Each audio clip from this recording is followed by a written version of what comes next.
Dear students, I am Gurpreet. We are continuing with the topic income tax introduction and basic concepts. कईयां ਨੂੰ business trust नहीं सी समझ आया business trust की ਹੁੰਦਾ basically ਇਹ ਇੱਕ ट्रस्ट है ਜਿਹੜੀ ਕਿ ਰਜਿਸਟਰ ਜਿਵੇਂ ਕੰਪਨੀ ਹੁੰਦੀ ਹੈ ਰਜਿਸਟਰ ਹੁੰਦੀ ਹੈ ਕਿਸੇ ਵੀ ਐਕਟ ਦੇ ਅੰਦਰ ਇਸੇ ਤਰ੍ਹਾਂ ਜਿਹੜਾ ਬਿਜ਼ਨਸ ਟਰਸਟ ਹੈ ਇਹ ਵੀ ਮਤਲਬ ਰਜਿਸਟਰਡ ਹੁੰਦਾ ਹੈ ਕਿਸੇ ਇਨਫਰਾਸਟਰਕਚਰ ਇਨਵੈਸਟਮੈਂਟ ਟਰਸਟ ਦੇ ਅੰਦਰ ਜਿਵੇਂ like security and exchange board of India ਦੇ ਅੰਦਰ ਜਿਹੜੇ ਹੁੰਦੇ ਨੇ ਠੀਕ ਹੈ ਜਿਵੇਂ ਇਹਨਾਂ ਨੇ ਅੱਗੇ ਲਿਖਿਆ ਕਿ ਰੈਗੂਲੇਸ਼ਨ 2/1914 ਆਇਆ ਜਿਹੜੇ ਹੈ ਨਾ ਉਹਦੇ ਅੰਡਰ ਜਿਹੜੇ ਰਜਿਸਟਰ ਹੈਗੀਆਂ ਨੇ ਚੀਜ਼ਾਂ ਉਹ ਕੀ ਹੋ ਜਾਂਦੀਆਂ ਨੇ ਬਿਜ਼ਨਸ ਟਰਸਟ ਆ ਜਾਂਦੀਆਂ ਨੇ ਫਿਰ ਇਹਨੇ ਕੀ ਕਿਹਾ ਰੀਅਲ ਏਸਟੇਟ ਇਨਵੈਸਟਮੈਂਟ ਟਰਸਟ ਜਿਹੜੀਆਂ security exchange of board India ਦੇ ਅੰਦਰ ਰੈਗੂਲੇਸ਼ਨ ਜਿਹੜਾ 2014 ਦੇ ਆਇਆ ਸੀ ਉਹਦੇ ਅੰਦਰ ਰਜਿਸਟਰ ਹੁੰਦੀਆਂ ਨੇ ਤਾਂ ਉਹ ਸਾਰੇ ਬਿਜ਼ਨਸ ਟਰਸਟ ਦੇ ਵਿੱਚ ਆ ਜਾਂਦੀਆਂ ਨੇ ਠੀਕ ਹੈ ਅਤੇ ਹੁਣ ਆਪਾਂ ਅੱਗੇ ਵਧਦੇ ਹਾਂ income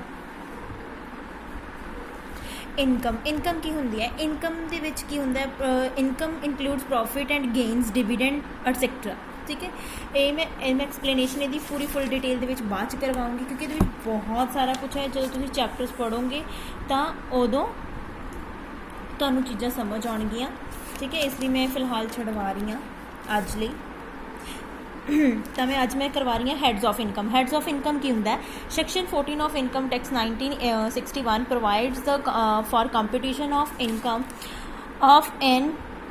assessee which is divided under the 5 heads of the income ਦੇਖੋ ਹੈਡ ਆਫ ਇਨਕਮ ਜਿਹੜੀ ਇਨਕਮ ਹੈ ਉਹਨੂੰ 5 ਹਿੱਸਿਆਂ ਦੇ ਵਿੱਚ ਡਿਵਾਈਡ ਕੀਤਾ ਜਾਂਦਾ ਹੈ ਅਤੇ ਉਹਦੇ ਹਰ ਇਨਕਮ ਨੂੰ ਕੈਲਕੂਲੇਟ ਕਰਨ ਦਾ ਆਪਣਾ ਇੱਕ ਮੈਥਡ ਹੈ ਤਾਂ 5 ਹੈਡਸ ਕਿਹੜੇ ਨੇ ਸੈਲਰੀ ਫਸਟ ਹੈਡ ਜਿਹੜਾ ਕਿ ਇਸ ਸੈਕਸ਼ਨ ਦੇ ਅੰਦਰ ਕਵਰ ਹੁੰਦਾ ਹੈ house property profit and gains of business and profession capital gains other source ਇਹ ਪੂਰੇ 5 ਦੇ 5 ਤੁਹਾਨੂੰ ਚੈਪਟਰ ਨੇ ਠੀਕ ਹੈ ਜਿਹੜੇ ਅਸੀਂ ਅੱਗੇ ਡਿਸਕਸ ਕਰਾਂਗੇ ਤਾਂ ਮੈਂ ਮੋਟਾ ਦੱਸ ਦਿੰਦੀ ਹਾਂ ਸੈਲਰੀ ਇਨਕਮ ਜਿਵੇਂ ਕੋਈ ਬੰਦਾ ਜੋਬ ਕਰਦਾ ਗਵਰਨਮੈਂਟ ਜੋਬ ਕਰਦਾ ਪ੍ਰਾਈਵੇਟ ਜੋਬ ਕਰਦਾ ਉਸ ਤੋਂ ਉਹਨੂੰ ਪੈਸਾ ਆ ਰਿਹਾ ਹਾਊਸ ਪ੍ਰੋਪਰਟੀ ਉਹਦੇ ਕੋਲ ਕੋਈ ਪ੍ਰੋਪਰਟੀ ਉਹਨੇ ਰੈਂਟ ਵਗੈਰਾ 'ਤੇ ਦੇ ਰੱਖੀ ਉਹਨੂੰ ਉਸ ਤੋਂ ਪੈਸਾ ਆ ਰਿਹਾ profit and gains of business ਕੋਈ ਬੰਦਾ ਆਪਣਾ ਸੈਲਫ ਬਿਜ਼ਨਸ ਕਰਦਾ ਠੀਕ ਹੈ ਜੀ ਕੈਪੀਟਲ ਗੇਨਸ ਮਤਲਬ ਉਹ ਕੋਈ ਐਸੀ ਐਕਟੀਵਿਟੀਜ਼ ਕਰਦਾ ਜਿਹਦੇ ਤੋਂ ਉਹਨੂੰ ਪ੍ਰੋਫਿਟ ਹੋ ਰਿਹਾ ਤਾਂ ਉਹ ਵਾਲਾ ਗੇਨ ਇਹਦੇ ਅੰਦਰ ਆ ਜਾਂਦਾ ਹੈ ਅਦਰ ਸੋਰਸਿਸ ਜਿਵੇਂ ਕੋਈ ਜੂਆ ਵਗੈਰਾ ਸੱਟਾ ਵਗੈਰਾ ਕੁਛ ਐਸੀਆਂ ਚੀਜ਼ਾਂ ਜਿਹੜਾ ਬੰਦਾ ਕਰਦਾ ਉਹ ਅਦਰ ਸੋਰਸਿਸ ਦੇ ਵਿੱਚ ਆਉਂਦਾ ਇਹਨੂੰ ਆਪਾਂ ਫੁੱਲ ਪ੍ਰੋਪਰ ਡਿਟੇਲ ਦੇ ਵਿੱਚ ਅੱਗੇ ਆਪਣੇ ਚੈਪਟਰਸ ਦੇ ਵਿੱਚ ਕਰਾਂਗੇ ਤਾਂ ਸਾਨੂੰ ਜਸਟ ਇਹੀ ਪਤਾ ਹੋਣਾ ਚਾਹੀਦਾ ਕਿ ਵੈਸੇ ਹੁੰਦਾ ਕੀ ਹੈ ਇਹ ਤਾਂ ਜੇ ਮੈਂ ਗੱਲ ਕਰਾਂ ਗ੍ਰੋਸ ਟੋਟਲ ਇਨਕਮ ਦੀ ਤਾਂ ਗ੍ਰੋਸ ਟੋਟਲ ਇਨਕਮ ਕੀ ਹੁੰਦੀ ਆ section 14 of act provides the purpose of charge of income tax and computation of total income all income shall be classified the following 5 heads ਦੇਖੋ 5 ਹੈਡਸ ਦੇ ਅੰਦਰ ਆਉਂਦੀਆਂ ਨੇ ਇਸ ਤੋਂ ਬਾਅਦ ਅਸੀਂ ਇਹਨਾਂ ਨੂੰ ਕੀ ਕਰਦੇ ਹਾਂ ਸਾਰੀ ਇਨਕਮਸ ਨੂੰ ਜੋੜ ਲੈਂਦੇ ਹਾਂ ਠੀਕ ਹੈ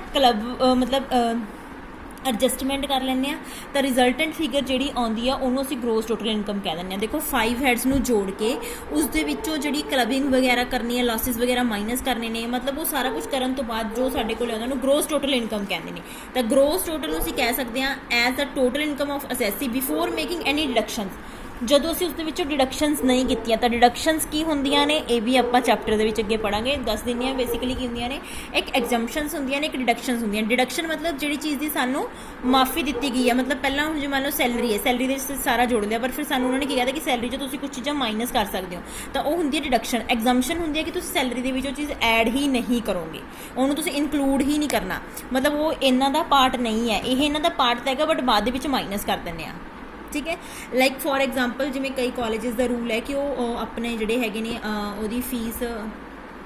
ਲਾਇਬ੍ਰੇਰੀ ਚਾਰਜਿਸ ਲੈਂਦੇ ਨੇ ਹਰ ਕਾਲਜਿਸ ਦੇ ਵਿੱਚ ਲਿਆ ਜਾਂਦਾ ਹੈ ਬਟ ਕੁਝ ਦੀ ਪੋਲਿਸੀ ਹੁੰਦੀ ਹੈ ਵੀ ਉਹ ਜਿਵੇਂ ਚਾਰਜਿਸ ਲੈਂਦੇ ਨੇ ਉਹਨਾਂ ਨੇ ਚਾਰਜਿਸ ਲਿਆ 2000 ਤਾਂ ਜਿਹੜੇ ਜ਼ਿਆਦਾ ਲੈਂਦੇ ਨੇ ਉਹਦੇ ਵਿੱਚ ਉਹਨਾਂ ਦੀ ਪੋਲਿਸੀ ਹੁੰਦੀ ਹੈ ਕਿ ਜਦੋਂ ਤੁਸੀਂ ਕਾਲਜ ਛੱਡੋਗੇ ਤਾਂ ਤੁਹਾਨੂੰ 1000 ਰਿਟਰਨ ਹੋਊਗਾ ਤਾਂ ਮੀਨਸ ਤੁਹਾਨੂੰ 1000 ਦੀ ਡਿਡਕਸ਼ਨ ਮਿਲ ਜੂਗੀ ਜਸਟ ਫੋਰ ਐਗਜ਼ਾਮਪਲ ਸਮਝਾ ਰਹੀ ਹਾਂ ਬਟ ਐਸਾ ਕੁਛ ਨਹੀਂ ਹੁੰਦਾ ਮਤਲਬ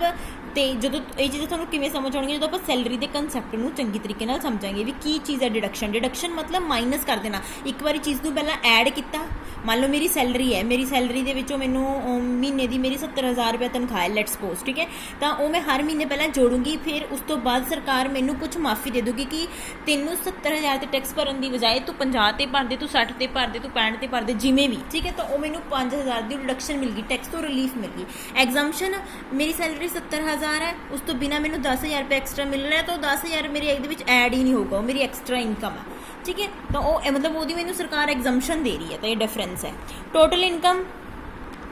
ਇਨਕਮ ਕੀ ਹੈ ਜਿੰਨੀ ਅਮਾਊਂਟ ਆਫ ਸਾਡੀ ਇਨਕਮ ਹੈ ਸੈਕਸ਼ਨ 5 ਦੇ ਅੰਦਰ ਆਉਂਦੀ ਹੈ ਮਤਲਬ ਸਾਰੇ ਸੈਕਸ਼ਨਸ ਨੂੰ ਜੋੜ ਕੇ ਜੋ ਇਨਕਮ ਸਾਡੀ ਹੈਗੀ ਉਹਨੂੰ ਟੋਟਲ ਇਨਕਮ ਕਹਿੰਦੇ ਨੇ total income means remaining after allowing deduction under chapter from the gross total income, it is important charge on a total income as prescribe. ਦੇਖੋ ਇਹਦੇ ਵਿੱਚ ਕੀ ਡਿਫਰੈਂਸ ਹੈ ਗ੍ਰੋਸ ਟੋਟਲ ਇਨਕਮ ਦੇ ਵਿੱਚ, ਪਹਿਲਾਂ ਸੈਲਰੀ ਜੋੜਾਂਗੇ, ਹਾਊਸ ਪ੍ਰੋਪਰਟੀ ਜੋੜਾਂਗੇ, ਇਹ ਜੋੜਾਂਗੇ, ਅਦਰ ਸੋਰਸਿਸ ਜੋੜਾਂਗੇ, ਕਲਬਿੰਗ ਆਫ ਇਨਕਮ ਮਾਈਨਸ ਕਰਾਂਗੇ ਤੇ ਪਲੱਸ ਕਰਾਂਗੇ, ਸੈਟ ਆਫ ਲੌਸਿਸ ਨੂੰ ਮਾਈਨਸ ਕਰਾਂਗੇ। ਇਹ ਚੈਪਟਰਸ ਨੇ ਪੂਰੇ ਸਮਝ ਆਉਣਗੇ, ਜਸਟ ਹੁਣ ਸਿਰਫ ਤੁਸੀਂ ਯਾਦ ਕਰਨੀਆਂ ਨੇ ਚੀਜ਼ਾਂ। Total income, gross total income ਜਿਹੜੀ ਹੈਗੀ ਆ ਉਹਦੇ ਵਿੱਚ ਤੁਸੀਂ ਡਿਡਕਸ਼ਨਸ ਮਾਈਨਸ ਕਰ ਦੋਗੇ। ਜਦੋਂ ਤੱਕ ਤੁਸੀਂ ਡਿਡਕਸ਼ਨਸ ਮਾਈਨਸ ਨਹੀਂ ਕੀਤੀਆਂ ਤਾਂ ਗ੍ਰੋਸ ਟੋਟਲ ਇਨਕਮ ਹੈ, ਜਦੋਂ ਤੁਸੀਂ ਡਿਡਕਸ਼ਨਸ ਮਾਈਨਸ ਕਰਤੀਆਂ ਦੈਟ ਯੂਅਰ ਟੋਟਲ ਇਨਕਮ। ਤਾਂ ਹੁਣ ਮੈਂ ਗੱਲ ਕਰਾਂ ਰਾਊਂਡ ਆਫ ਟੋਟਲ ਇਨਕਮ ਦੀ, ਉਹ ਕੀ ਹੁੰਦੀ ਹੈ? ਦੇਖੋ ਜਦੋਂ ਅਸੀਂ ਉਹਨੂੰ ਜ਼ੀਰੋ ਦੇ ਨਾਲ ਕਨਵਰਟ ਕਰ ਦਿੰਦੇ ਹਾਂ।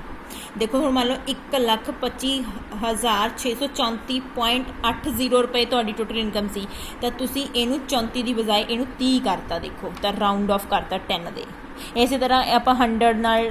1000 ਨਾਲ ਰਾਊਂਡ ਆਫ ਕਰਦੇ ਨਾ, ਅਸੀਂ ਸਿੱਖਿਆ ਇਹਨੂੰ ਰਾਊਂਡ ਆਫ ਕਰਨਾ, ਅਤੇ ਉਹ ਚੀਜ਼ ਹੈ ਜਦੋਂ ਸਾਡੀ ਟੋਟਲ ਇਨਕਮ ਨੂੰ ਅਸੀਂ ਜਦੋਂ 10 ਦੇ ਨਾਲ ਰਾਊਂਡ ਆਫ ਕਰ ਲਈਏ। ਆਈ ਥਿੰਕ ਸੋ ਤੁਹਾਨੂੰ ਪਤਾ ਹੋਊਗਾ ਜੇ 5 ਤੋਂ ਘੱਟ ਹੈ, ਮਤਲਬ 5 ਤੋਂ ਘੱਟ ਹੈ ਤਾਂ ਅਸੀਂ ਇੱਕ ਅੱਖਰ ਘਟਾ ਦਿੰਦੇ ਹਾਂ, ਲਾਈਕ ਜਿਵੇਂ 34 ਹੈ ਤਾਂ 30 ਕਰਤਾ, ਜੇ ਹੁਣ ਉਰੇ 8 ਹੈ ਤਾਂ ਇਹਨੂੰ ਕੀ ਕਰ ਦਾਂਗੇ 800 ਕਰਤਾ। ਦੇਖੋ 98 ਸੀ ਤੈਨੂੰ 800 ਕਰਤਾ, ਇੱਦਾਂ ਉਹਨਾਂ ਨੇ ਉਹੀ ਐਗਜ਼ਾਮਪਲ ਦਿੱਤੀ ਹੈ ਰਾਊਂਡ ਆਫ ਟੈਕਸ। ਅਤੇ ਜਿਵੇਂ ਹੁਣ ਅਸੀਂ ਇਨਕਮ ਨੂੰ ਰਾਊਂਡ ਆਫ ਕੀਤਾ, ਇਸੇ ਤਰ੍ਹਾਂ ਅਸੀਂ ਟੈਕਸ ਨੂੰ ਵੀ ਰਾਊਂਡ ਆਫ ਕਰ ਸਕਦੇ ਹਾਂ, ਅਤੇ ਇਹਦੇ ਵਿੱਚ ਮੈਨੂੰ ਲੱਗਦਾ ਵੀ ਤੁਹਾਨੂੰ ਕੁਝ ਦੱਸਣ ਦੀ ਜ਼ਰੂਰਤ ਨਹੀਂ ਹੈਗੀ। ਤਾਂ ਅਸੈਸਮੈਂਟ ਈਅਰ ਕੀ ਹੁੰਦਾ, ਪ੍ਰੀਵੀਅਸ ਈਅਰ ਕੀ ਹੁੰਦਾ, ਇਹਨੂੰ ਆਪਾਂ ਡਿਟੇਲ ਦੇ ਵਿੱਚ ਕੱਲ੍ਹ ਕਰਾਂਗੇ। ਆਈ ਹੋਪ ਕਿ ਤੁਹਾਨੂੰ ਇਹ ਵਾਲੀ ਚੀਜ਼ਾਂ ਸਮਝ ਆਈਆਂ ਹੋਣੀਆਂ, ਠੀਕ ਹੈ। ਵੈਸੇ ਸਮਝ ਆਉਣ ਵਾਲੀ ਕੁਛ ਹੈ ਨਹੀਂ, ਸਿਰਫ ਮਾਈਂਡ ਦੀਆਂ ਚੀਜ਼ਾਂ ਨੇ, ਦਿਮਾਗ ਲਾ ਕੇ ਚੱਲਣਾ ਹੈ ਬਸ। ਇਹ ਚੀਜ਼ ਤੁਸੀਂ ਧਿਆਨ 'ਚ ਰੱਖਣੀ ਹੈ। ਰਾਊਂਡ ਆਫ ਦਾ ਮਤਲਬ ਜੋ ਤੁਸੀਂ 10 ਨਾਲ ਮਲਟੀਪਲ ਕਰ ਦਿੰਦੇ ਹੋ, ਮੀਨਸ ਪੁਆਇੰਟਾਂ ਨੂੰ ਹਟਾ ਕੇ ਤੁਸੀਂ ਜ਼ੀਰੋਜ਼ ਦੇ ਵਿੱਚ ਸਾਰੀ ਵੈਲਿਊਜ਼ ਬਣਾਤੀ। ਇੱਕ ਤੁਸੀਂ ਇਨਕਮ ਨੂੰ ਰਾਊਂਡ ਆਫ ਕੀਤਾ, ਇੱਕ ਇਨਕਮ ਦੇ ਉੱਤੇ ਜਿੰਨਾ ਤੁਹਾਡਾ ਟੈਕਸ ਬਣਦਾ ਟੈਕਸ ਨੂੰ ਰਾਊਂਡ ਆਫ ਕਰ ਲਿਆ, ਠੀਕ ਹੈ। ਗ੍ਰੋਸ ਟੋਟਲ ਇਨਕਮ ਜੋ ਤੁਸੀਂ ਡਿਡਕਸ਼ਨਸ ਮਾਈਨਸ ਨਹੀਂ ਕੀਤੀਆਂ, ਟੋਟਲ ਇਨਕਮ ਜੋ ਤੁਸੀਂ ਡਿਡਕਸ਼ਨਸ ਮਾਈਨਸ ਕਰਤੀਆਂ, ਠੀਕ ਹੈ ਜੀ। ਤੇ ਹੈਡਸ ਆਫ ਇਨਕਮ ਤੁਹਾਨੂੰ ਪਤਾ ਲੱਗ ਹੀ ਗਿਆ ਕਿ 5 ਟਾਈਪਸ ਦੇ ਹੈਡਸ ਹੁੰਦੇ ਨੇ, ਤੁਹਾਨੂੰ ਟਿਪਸ ਤੇ ਹੋਣੇ ਚਾਹੀਦੇ ਨੇ। Salary, house property, profit and gains of business, capital gains and other sources. ਇਹ ਕਿਵੇਂ ਕਿਵੇਂ ਵਰਕ ਕਰਦੇ ਨੇ ਇਹ ਮੈਂ ਫਿਰ ਤੁਹਾਨੂੰ ਐਕਸਪਲੇਨ ਕਰੂੰਗੀ ਜਦੋਂ ਆਪਾਂ ਚੈਪਟਰ ਜਿਹੜਾ ਸਟਾਰਟ ਕਰਾਂਗੇ, ਠੀਕ ਹੈ। ਤੇ ਇੱਕ ਮੈਨੂੰ ਬੱਚੇ ਨੇ ਪੁੱਛਿਆ ਸੀ what is a maximum marginal rate. Maximum marginal rate ਕੀ ਹੁੰਦਾ ਹੈ? ਇਹ ਕੀ ਹੈ? ਜਿਵੇਂ ਅਸੀਂ ਟੈਕਸ ਪੇ ਕਰਦੇ ਹਾਂ, ਉਸ ਦੇ ਉੱਤੇ ਸਾਨੂੰ ਇਨਕਮ, ਸਾਡੀ ਇਨਕਮ ਹੈ ਉਸ ਉੱਤੇ ਸਾਨੂੰ ਟੈਕਸ ਲੱਗਦਾ ਹੈ ਨਾ। ਇਹ ਵੀ ਕੀ ਹੈ? ਇਹ ਵੀ ਰੇਟ ਆਫ ਇਨਕਮ ਟੈਕਸ ਹੈ, ਜਿਹਦੇ ਵਿੱਚ ਸਰਚਾਰਜ ਤੇ ਇਨਕਮ ਟੈਕਸ ਆਲਰੇਡੀ ਇਨਕਲੂਡਡ ਹੁੰਦੇ ਨੇ। ਦੇਖੋ ਇੱਕ ਤਾਂ ਕਿਸੇ ਦੀ ਨਾਰਮਲ ਇਨਕਮ ਹੁੰਦੀ ਹੈ, ਜਿਹਦੀ ਨਾਰਮਲ ਇਨਕਮ ਹੁੰਦੀ ਹੈ ਉਹ 'ਤੇ ਜਿਵੇਂ ਜਿੰਨੇ % ਟੈਕਸ ਲੱਗਦਾ ਉਹ ਅਸੀਂ ਦਿੰਦੇ ਹੀ ਦਿੰਦੇ ਹਾਂ। ਬਟ ਇਸ ਦੇ ਵਿੱਚ ਕੀ ਹੁੰਦਾ ਕਿ ਇੱਕ ਸਾਡੀ ਜਦੋਂ ਸਾਡੀ ਟੋਟਲ ਇਨਕਮ 50 ਲੱਖ ਤੋਂ ਜ਼ਿਆਦਾ ਹੋ ਜਾਂਦੀ ਹੈ, ਠੀਕ ਹੈ, ਜੇ 50 ਲੱਖ ਤੋਂ 1 ਕਰੋੜ ਦੇ ਵਿੱਚ ਹੈ, ਜਾਂ ਜਦੋਂ 1 ਕਰੋੜ ਤੋਂ ਜ਼ਿਆਦਾ ਹੈ ਤਾਂ ਉਦੋਂ ਸਾਨੂੰ MMR ਲੱਗਦਾ ਹੈ। ਇਹ ਹਰ ਬੰਦੇ ਨੂੰ ਨਹੀਂ ਲੱਗਦਾ, ਇਹ ਉਹਨੂੰ ਲੱਗਦਾ ਜਦੋਂ ਉਹਦੀ ਇਨਕਮ ਦੀ ਸਲੈਬ ਹੈ ਜਿਹੜੀ ਹਾਇਰ ਹੋ ਜਾਂਦੀ ਹੈ, ਮਤਲਬ 50 ਲੱਖ ਤੋਂ ਜ਼ਿਆਦਾ ਹੋ ਜਾਂਦੀ ਹੈ, ਠੀਕ ਹੈ। ਕਿਹਦੇ ਕੇਸ ਦੇ ਵਿੱਚ ਲੱਗਦਾ? ਇੰਡੀਵਿਜੂਅਲ ਦੇ ਵਿੱਚ, AOP ਔਰ BOI ਦੇ ਵਿੱਚ, ਠੀਕ ਹੈ।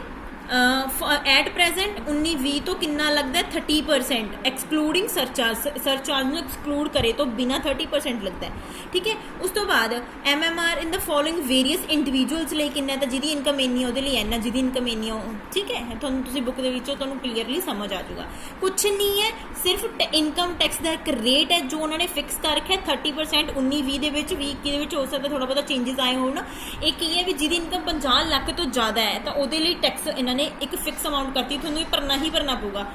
ਤਾਂ ਇਹ ਅਲੱਗ ਅਲੱਗ ਰੇਟਸ ਸਾਨੂੰ ਦੇ ਰੱਖੇ ਨੇ, ਇਹਦੇ ਅਕੋਰਡਿੰਗ ਜਿੰਨਾ ਸਾਡਾ ਟੈਕਸ ਬਣਦਾ ਸਾਨੂੰ ਪੇ ਕਰਨਾ ਪਊਗਾ, ਦੈਟ ਇਜ਼